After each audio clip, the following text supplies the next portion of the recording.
Hey guys, you're here with another video for Blender. This one we're gonna be talking about mirrors. You probably know there is a mirror in hardups.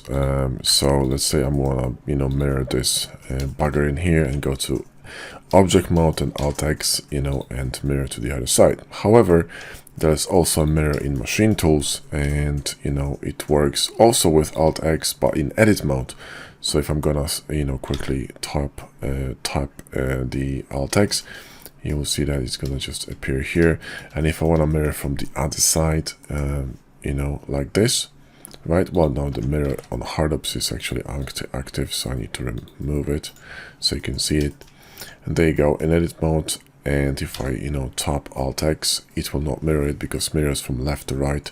You need to switch it here in this little menu, and you're gonna go the other way.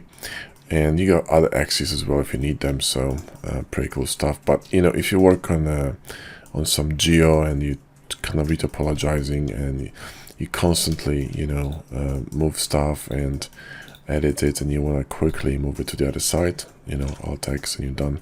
Very quick and fantastic stuff. All right, so when you get Machin Tools, might not work for you because for some weird reason the new edition has all these options grayed out. So you need to just turn them on manually and save prefs, whichever you want. There's tons of them, and that's how it works. That's it, guys. Hope you enjoyed the vid. Give us a like and sub if you enjoyed it, and I'll catch you in the next video.